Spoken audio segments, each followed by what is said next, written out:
So it's been exciting and scary and exhausting.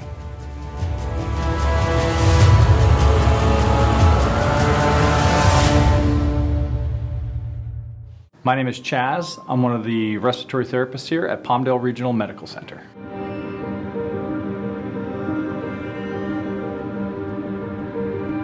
In the healthcare field, it has a pandemic that hasn't hit since 1917. So even people I work with that have been in the field for 40 plus years, they've never seen anything like this. So for me, it's exciting from a learning concept, but it's scary because we're all unsure what we're actually walking into. So it's been exciting and scary and exhausting.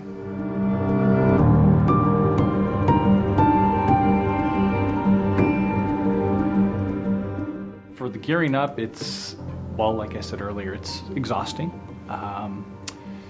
We have to wear either the goggles or a face shield with our N95 mask under that, our gown, which we have different types we can choose. I've chosen to wear the rubber ones because then it's easier to clean off.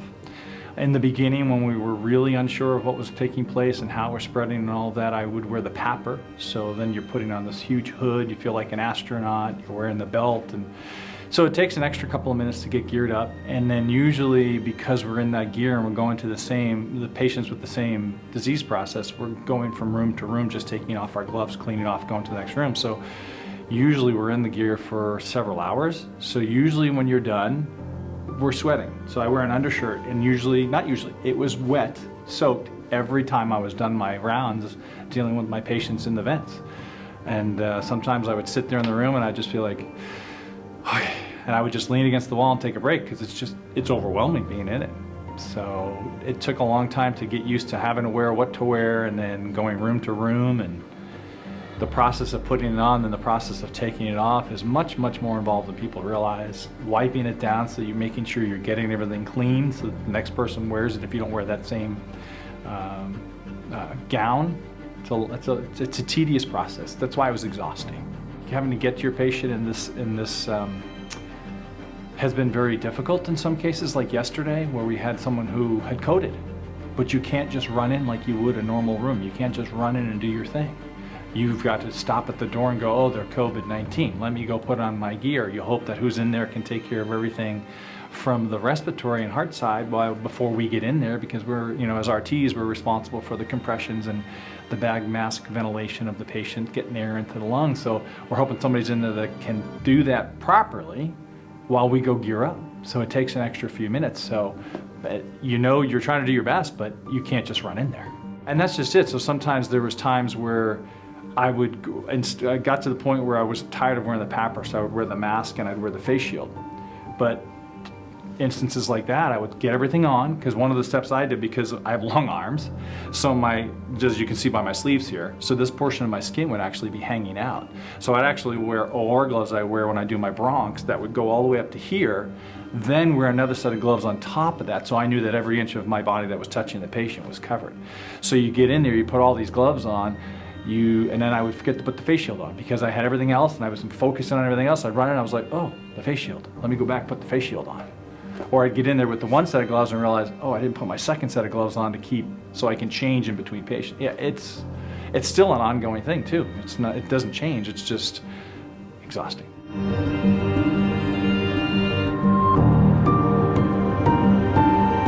There was just those moments where you'd get done your first round, for example, with all your vents, and it wasn't per se one person, but you could tell we were tired, and you just look at each other and go, okay, got to do that 3 more times today. But nobody ever really broke down. It was sad to see what was happening to some of the patients and not recovering, because in the medical world, we're still trying to understand the process of what the vents are doing and what's the best way to handle the patients. So it was, sad to see what's happening to some patients that weren't going to make it, but it's also great to see that some that did make it. You'd almost have to work yourself up for that last one, because you'd get to that point where you're like, okay, one more set, I got to do this one more time. Okay, I got to go gear up. And as I know, gearing up, I'm like, okay, I know I'm going to come out, I'm going to be like clammy and less sweaty and just, feel like, oh, okay, but I got to do it, let's go.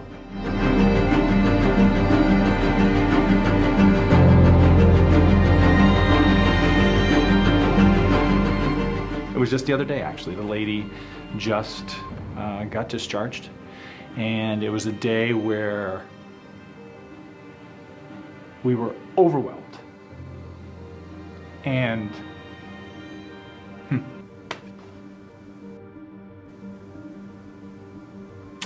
so we had a call to a certain area where there was not a therapist. I don't know why. You know, with that said, I don't think people realize, even my own family and friends, they didn't realize what we go through. Not to go off your question there, but, you know, I'd send them a text of what I look like in my gear, and they're like, you know, there was, you know, words that I won't repeat that they were using, and I'm like, yeah, this is what I have to do on a daily basis. So with that said, this was one of those days, got a call to another area, went to that area, lady was diagnosed with COVID. They had certain orders for a certain machine. We're not using a certain machine called a BiPAP for these type of patients for specific reasons because of the aerosol that generates in the room. So between myself and the doctor, we said, let's put her on the Vapotherm, the high velocity nasal insufflation machine, get her on that. We did. She worked with us. She did what's called proning, where you actually lay on your belly, and it just helps with the oxygenation of the lungs. We do it for our severe cases in ICU on a normal basis.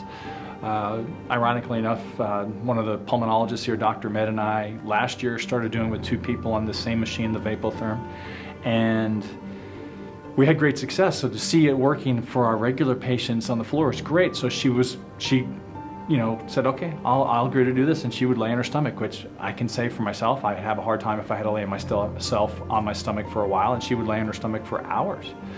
And well, she got discharged because she started to get better. She got over the hump because of the high velocity nasal insufflation machine and proning and everybody paying attention and doing their part. But it was just one of those days where it wasn't even my patient to take care of. I was just filling in because she was about to crash.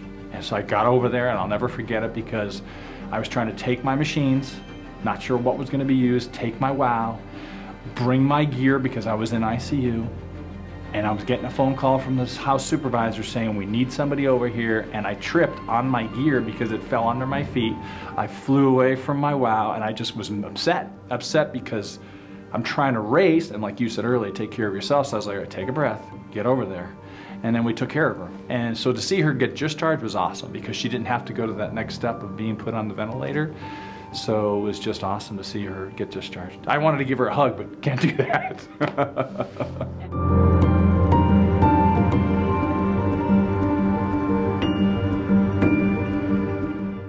You know, you have to stay away from everyone. My children live with my ex-wife, so they're not at the house. So for that part, it was easier. However, with that said, I couldn't go visit my daughters.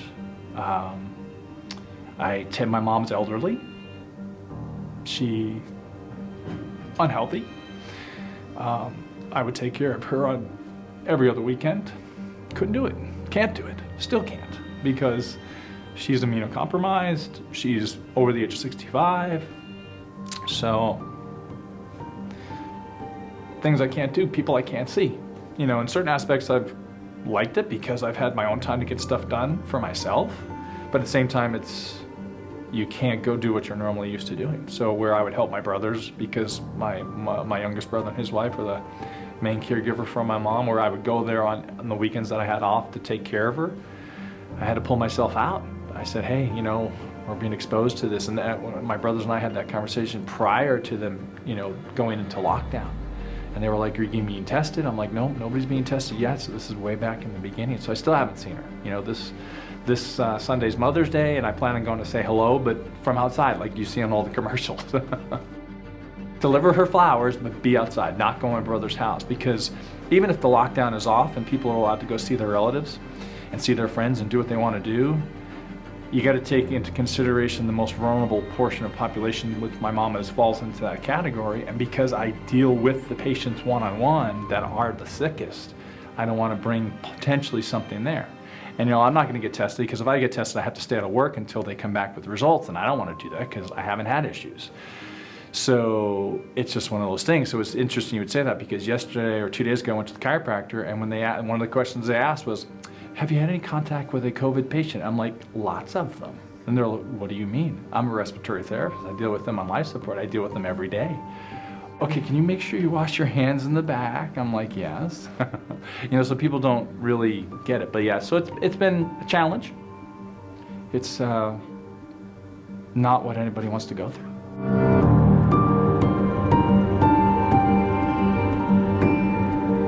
Oh, absolutely not. No way. That's why I said in the beginning, this is exciting and scary. I'm old enough to have been around when the Twin Towers collapsed. I'm from New York City. So that's something that most people can't say they're from or live through that experience. To say that I was there then and to say I was through and working in the COVID-19 patient population, like I said, is exciting and scary. Think about leaving? No, just, we all have to do our part to take our precautions. And in the beginning, before all the things came out, there were patients that were being ruled out. So it's like, okay, well, let me make sure I put on whatever I think is appropriate, even though they haven't told us what's appropriate yet. So you got to do your part, like you said in the beginning, take care of yourself. It's hard to think that way, but it's also easy to think that way. But it takes extra steps. It's interesting because my car broke down the other day and I had a tow truck driver come to pick up my car to bring it to the dealer. And he said, "Do you think this is real?" And I was like, what people need to know, it's real. Don't take this lightly. The social distancing means something. If you look at the difference between New York City and California, you can understand. New York people don't have social distancing. They're elbow to elbow. They're on a bus. They're on a train. They're walking by each other and smacking off thousands of people in a day or hundreds of people in a day that you pass. In California, we already have social distancing. You have to have a car to live here.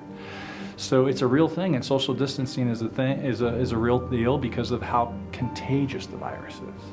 And then the masks, people say, I don't want to wear the mask because I don't have it. But what they don't realize is, as it's been proven now, you might have had it, you just don't know it. So that means when you and I are talking, and if that person doesn't have a mask on and they have it, and they cough, or even if they just exhale really a lot, and you catch it, even between you and I this distance, there's the potential of that person catching it. So it's like, that's a serious thing, and people don't understand that. It's real.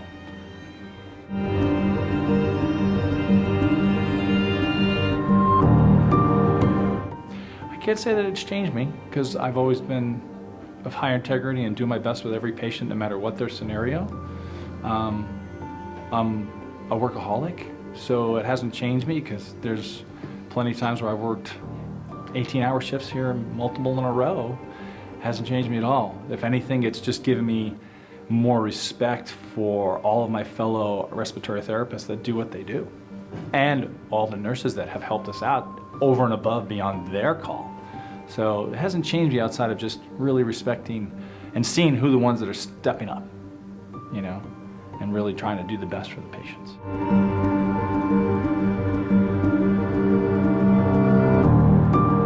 You see a lot of stuff on TV today, and I think society as a whole is very egocentric and has lost base touches with just who we are as people. And our focus has been on too many things outside of who we are. And I think COVID-19 has said, hey, you guys need to pay attention to who you are, who you love, your family.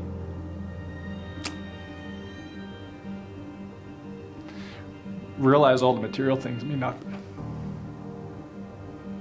Yeah. So true. Yeah, my mom being sick, I've had to clean out her house. And in that process, I'm doing the same thing to my house now. When I look at the COVID-19 patients and I go, wow, there's a 49-year-old who's probably gonna die next week.